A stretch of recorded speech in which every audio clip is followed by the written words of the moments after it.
6 heures. Bonjour Mesdames, Messieurs et merci de vous informer. Chez nous, vous suivez la première session d'information de cette journée composée de l'actualité sportive et de l'invité du jour de la rédaction. Tout d'abord, suivez les grandes lignes de ce journal. C'est avec vous Régis Kofi. Bonjour Régis. Bonjour Rawa Touré, bonjour à toutes et à tous. L'État accorde un mois supplémentaire aux abonnés de téléphonie mobile pour l'identification qui devrait s'achever ce 31 mars. Une décision qui émane du Conseil des ministres de ce jeudi. Bientôt des données statistiques fiables de la Côte d'Ivoire. L'Institut national de la statistique vient de lancer le système intégré de gestion de données socio-démographiques et économiques. Les meilleurs journaux d'information générale et spécialisés connus le 27 avril prochain. La 9e édition du prix d'excellence du CNP a été lancée ce jeudi. Et puis, le verdict du procès de Khalifa Sall, normalement rendu ce vendredi. Une condamnation à la prison ferme, une perte possible de ses droits civiques, signerait sans doute la fin de ses ambitions, notamment pour briguer la présidence du Sénégal. Démarrons avec cette information. La campagne intermédiaire du cacao s'ouvre le 1er avril. Oui, le prix du kilogramme est maintenu à 700 francs CFA, semblable à la campagne précédente. C'est ce qu'a annoncé le porte-parole du gouvernement, Bruno Nabagné-Koné, à la fin du Conseil des ministres ce jeudi. Autre décision annoncée, les résultats définitifs du Sénat seront proclamés le 4 avril prochain par le Conseil constitutionnel, suivi de l'installation de cette institution le 10 avril. Les détails de Kolo Koulibaly. Le calendrier de la mise en place du Sénat est connu. Le 5 avril sera élu le président de cette institution, mais avant le 4, le Conseil constitutionnel donnera les résultats définitifs. La rentrée de cette chambre basse aura lieu le 10 avril à Yamoussoukro. Bruno Nabagné-Koné, porte-parole du gouvernement. Il est tout à fait possible aujourd'hui d'installer le Sénat avec les sénateurs élus. Et dans un deuxième temps, évidemment, à une date que le président décidera, il pourra compléter ce Sénat avec les personnes qui seront nommées. La campagne intermédiaire de cacao débute le 1er avril avec le prix de 700 francs le kilo maintenu comme à la principale traite. La production attendue est de 500 000 tonnes alors que la première campagne achevée donne environ 2 millions de tonnes. La tradition veut que le prix de la campagne intermédiaire soit inférieur à celui de la campagne principale. C'est ce qui se fait habituellement, puisqu'il y a une décote relative notamment à la qualité moindre des productions de la campagne intermédiaire. Malgré cela, le Conseil a donc décidé de maintenir à 700 francs le prix fixé pour la campagne intermédiaire. Le projet d'aménagement de la baie de Cocody avance bien, rassure le porte-parole du gouvernement. Le fonds de l'OPEP vient d'octroyer un prêt de 6 milliards de francs CFA. Ce projet comporte en réalité plusieurs composantes. La berge de la lagune. Il y a le pont à Auban et l'échangeur de l'Indénié qui seront construits dans la foulée. Bruno Nabagné-Koné a aussi ajouté que cette phase concerne notamment les travaux de l'ouverture de l'embouchure. Concernant l'identification des abonnés de télécommunications, un mois supplémentaire est accordé aux retardataires. Seulement 60% des abonnés identifiés. Bruno Nabagné-Koné, porte-parole du gouvernement. Le président de la République a exceptionnellement autorisé que cette opération soit prolongée d'1 mois. Passé le délai du 30 avril 2018, les personnes non identifiées, selon les exigences prescrites par le décret de cette deuxième phase d'identification, ces personnes seront mises en restriction d'appel pendant une période de 2 mois. Et si après ces 2 mois, ces personnes ne sont toujours pas régularisées, ces personnes risquent, conformément à la réglementation en vigueur, d'être tout simplement désactivées, leur numéro supprimé et sortis des registres des abonnés. Il existe désormais en Côte d'Ivoire un système intégré de gestion de données socio-démographiques et économiques SIG-SDE. Ce système a été lancé ce jeudi à l'École nationale de la statistique et d'économie appliquée, NCA. Adama Bakayoko. Une base de données fiable est un gage de développement. Les données statistiques permettent notamment aux gouvernants et aux partenaires au développement d'avoir une idée nette de leurs cibles pour mieux orienter les investissements. C'est ce qui a motivé la création du système intégré de gestion de données socio-démographiques et économiques SIG-DSE.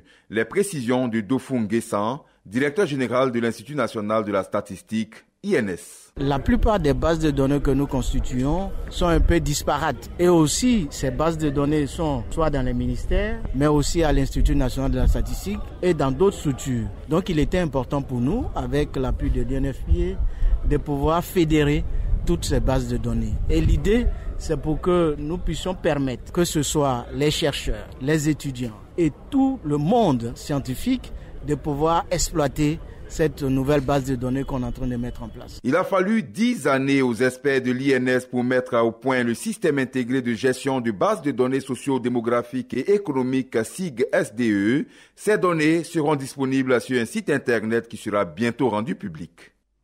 Restons chez nous. Comment les immigrés contribuent à l'économie de la Côte d'Ivoire? C'est le titre d'un rapport présenté ce jeudi à Cocody par l'Office national de la population ONP, l'Organisation de coopération et de développement économique OCDE et l'Organisation internationale du travail. C'est un rapport qui explore 3 dimensions principales de développement, à savoir les liens entre la migration et le marché du travail, les liens entre la migration et les finances publiques, les liens entre la migration et la croissance économique. Le ministre ivoirien de l'Agriculture et du Développement rural, Mamadou Koulibaly Sangafoua, a procédé à l'installation officielle du conseil de surveillance de l'Agence pour le développement de la filière riz, ADERI. Présidé par l'ancien ministre Gaussou Touré, le conseil de surveillance a pour mission d'assister la direction générale de l'ADERI dans l'exercice de ses fonctions. Pour une production abondante et un riz de qualité, le ministre de l'Agriculture explique la stratégie nationale. Sangafoua Koulibaly. La tendance actuelle qui veut que nous produisions notre riz majoritairement à partir de la pluie. Je crois que les statistiques ont dû évoluer, mais au départ de la SNDR, c'était quand même 95% de notre production qui était issue du riz pluvial. Le but, c'est d'inverser cette tendance et d'avoir de la production en conditions maîtrisées d'eau. La stratégie nationale, elle vise à faire des investissements dans les infrastructures hydro-agricoles de manière à améliorer la maîtrise d'eau dans la production de riz, à créer les conditions pour avoir des semences de qualité et pour nous, surtout, inviter le secteur privé productif à s'installer le long de la chaîne des valeurs. Les femmes de la plateforme entrepreneuriat féminin veulent mutualiser leurs initiatives pour promouvoir la femme en Côte d'Ivoire. Exactement, ces femmes ont procédé ce jeudi au lancement officiel de leurs activités pour l'année 2018. Par la même occasion, cette plateforme a rendu hommage à Dr Marie-Paul Kodjo, présidente de l'ONG Plaidou, qu'elle considère comme un modèle en matière d'entraide. Marie-Paul Kodjo apprécie d'ailleurs cet hommage. C'est une des premières fois dans l'histoire de la Côte d'Ivoire que des femmes ivoiriennes, une plateforme, décident de fêter une femme. On a plutôt l'habitude de se torpiller entre nous, on ne s'aime pas. Et là, je pense que c'est le début du commencement. Les Ivoiriennes ont décidé de changer de mentalité. Chaque année, de fêter une des leurs. Je pense que cette forme de solidarité va payer. Moi, toute personne qui aide les enfants, les malheureux, c'est des modèles pour moi. Quand on se sert de sa notoriété pour aider les plus malheureux, c'est la main de Dieu qui est là. Je suis très heureuse. L'année prochaine, je ferai partie de celles qui vont choisir celles à qui on va rendre hommage. J'ai le bâton de commandement et j'ai la clé. Donc je veux bien me comporter. On vient de terminer avec une cantine scolaire dans un village. On va faire un foyer polyvalent pour les jeunes. Et puis il y a un marché qu'on va faire quelque part, un marché couvert pour permettre aux femmes de vendre en toute quiétude. Longtemps considérée comme cheville ouvrière dans de nombreuses administrations, les secrétaires seront célébrés le 6 avril prochain à Abidjan. En prélude à cette célébration, le réseau international des professionnels de l'assistanat et du secrétariat REPROS a rencontré les journalistes. Sur le but de cette conférence, Sylvie Cocoa, présidente du REPROS. Pendant cette journée, nous aurons une conférence qui a 2 volets, dont l'un parle du numérique et le second du développement personnel. À ce sujet, nous offrons gratuitement cette journée à toutes les secrétaires de Côte d'Ivoire et aussi aux personnes qui veulent avoir des informations sur le secrétariat. Nous invitons alors tout le monde à venir partager avec nous cette journée qui commémore la secrétaire, cette journée de convivialité, cette journée où nous allons avoir nos patrons à nos côtés. Les meilleurs journaux d'information générale et spécialisés seront connus le 27 avril prochain. Oui, le prix d'excellence créé par le Conseil national de la presse CNP a été lancé hier. Il est à sa 9e édition. Raphaël Lacpé, président du Conseil national de la presse. La presse d'information générale, c'est les quotidiens qui donnent chaque jour des informations venant de tous horizons. Le sport, par exemple, c'est une presse spécialisée. Et comme les deux presses ne prennent pas les mêmes risques vis-à-vis du code d'éthique et de déontologie, donc nous avons estimé qu'il fallait les différencier et primer la presse d'information générale d'une part et la presse spécialisée d'autre part, pour que les deux presses soient à égalité de compétition. Et nous encourageons les entreprises de presse à créer les meilleures conditions de travail pour les journalistes. Et notre mission étant de donner à la Côte d'Ivoire une presse de qualité. Même quand nous sanctionnons, c'est pour amener les journalistes à améliorer leur production. Et donc ce prix s'instaure dans cette idée forte qui est de donner à la Côte d'Ivoire une presse de qualité. Paquinou dans le Bélier édition 2018, c'est parti depuis ce jeudi. Les portes du village Pakikro ont été officiellement ouvertes. Le peuple invité cette année, c'est le peuple Agni. 1000 cadres et 200 chefs Agni ont fait le déplacement de Yamoussoukro. Ce vendredi a lieu le colloque des chefs traditionnels. Un pré-colloque a eu lieu récemment à Abidjan. Les précisions de Yeboué Pascal, commissaire général de Paquinou Bélier 2018. Chaque année, lorsque nous faisons le Paquinou, nous rencontrons les chefs traditionnels des régions invitées et ensemble, nous jetons les bases du vivre ensemble. En ce qui concerne cette année les Agni Baoulé, l'alliance existe déjà et elle existe depuis longtemps. Donc il s'agit de revisiter cette alliance, de voir ce qui peut nous aider à continuer le chemin ensemble dans l'alliance et de faire en sorte que les générations futures puissent l'approprier pour la paix, le développement et la réconciliation.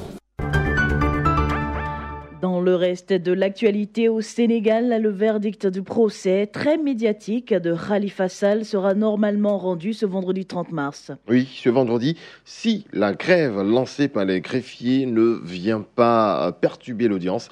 Le maire de Dakar en prison depuis plus d'1 an est notamment soupçonné de détournement de deniers publics à hauteur d'1,8 milliard de francs CFA. Le procureur de la République a requis 7 ans d'emprisonnement. La peine minimale en cas de condamnation pour ces faits est de 5 ans. Les avocats du maire ont plaidé la relaxe de leurs clients. Ce verdict définira en tout cas l'avenir de Khalifa Sall. Autre affaire de justice, Nicolas Sarkozy est renvoyé en correctionnel dans l'affaire des écoutes pour corruption et trafic d'influence. Les juges le soupçonnent d'avoir proposé de faciliter une promotion à un magistrat en échange de renseignements sur l'avancée d'une procédure. Une mauvaise nouvelle de plus pour l'ancien chef d'État français. Affaire Skripal, c'est la réponse du berger à la bergère. Après l'annonce d'expulsion massive de diplomates russes à travers l'Europe et les États-Unis, en réponse à l'empoisonnement de Sergei Skripal et de sa fille, la Russie a annoncé hier l'expulsion de 60 diplomates américains et la fermeture du consulat des États-Unis à Saint-Pétersbourg d'ici au 31 mars. Les mesures prises par Moscou incluent l'expulsion du même nombre de diplomates et le retrait de l'accréditation du consulat général des États-Unis à Saint-Pétersbourg, dans le nord-ouest de la Russie, a déclaré le chef de la diplomatie russe, Sergei Lavrov, lors d'une conférence de presse. Voilà, c'est la fin de ce rendez-vous actualité. Retour à l'essentiel de l'information. L'État accorde 1 mois supplémentaire aux abonnés de téléphonie mobile pour l'identification qui devrait s'achever ce 31 mars. Une décision qui émane du Conseil des ministres de ce jeudi. Bientôt des données statistiques fiables de la Côte d'Ivoire. L'Institut national de la statistique vient de lancer le système intégré de gestion de données socio-démographiques et économiques. Les meilleurs journaux d'information générale et spécialisés connus le 27 avril prochain. La 9e édition du prix d'excellence du CNP a été lancée ce jeudi. Et puis le verdict du procès de Khalifa Sall normalement rendu ce vendredi. Une condamnation à la prison ferme, une perte possible de ses droits civiques signerait sans doute la fin de ses ambitions, notamment pour briguer la présidence sénégalaise. Merci Régis Kofi pour toutes ces informations en cette deuxième heure de la grande matinale. Rendez-vous à 7h dans un deuxième journal. Dans un court instant, ce sera les sports. Découvrez l'actualité nationale et internationale sur votre radio. Radio Côte d'Ivoire, 88.0. 88.0 Abidjan. 88 FM Abidjan. 24h sur 24. Radio Côte d'Ivoire. Numéro 1. Numéro 1. Sur l'info. Sur l'info. Et le sport. Radio Côte d'Ivoire. De grands moments à chaque instant.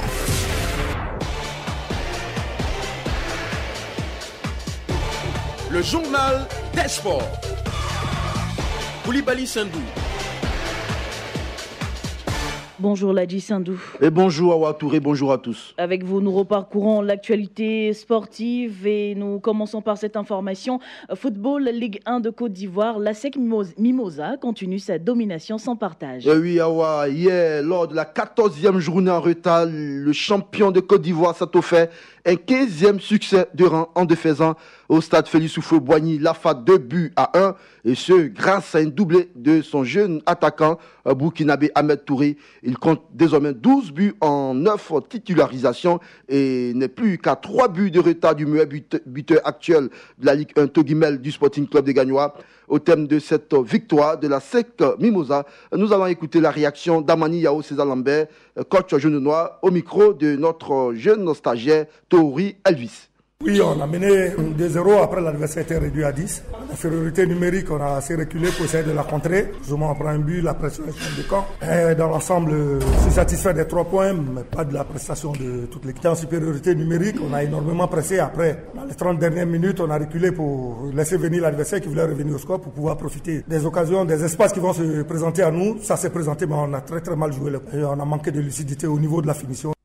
Ladji Sandou, il n'y aura pas de trêve pour les clubs ce week-end. Ah oui, pas de trêve en ce week-end, Pascal, pour les 14 équipes de la Ligue 1. 5 matchs sont prévus ce samedi, 4 à l'intérieur du pays. CO Sport de San Pedro Sporting Club de Gagnoa, délocalisé à Biakaboda de Gagnoa. Société Omnisport de l'Armée, Union Sportive des clubs de Bassam à Yamoussoukro. Azi Moussou FC à Abengourou. Et à Boaké, on aura Boaké Football Club FC San Pedro dans le fief même de la célébration de la fête du Pâques. Et puis ici à Abidjan, l'Africa Sport reçoit l'AS Sotanda au stade Félix Houphouët-Boigny. Des rencontres à vivre dans le multiplex de Radio Côte d'Ivoire présenté par votre serviteur. Enfin, dimanche, le stade Champrou à Makori va abriter les oppositions à Fadouak et stade d'Abidjan à Sec Mimosa, et respectivement à 15h30 et à 18h. Avant cette 19e journée, la SEC est solide leader avec 46 points. Le Sporting Club des Gagnois est deuxième, loin derrière, avec 32 points. Boaké Football Club complète le podium avec 29 points. Le CO Sport et la Société Omnisport de l'Armée sont les deux relégables, respectivement 15 et 13 points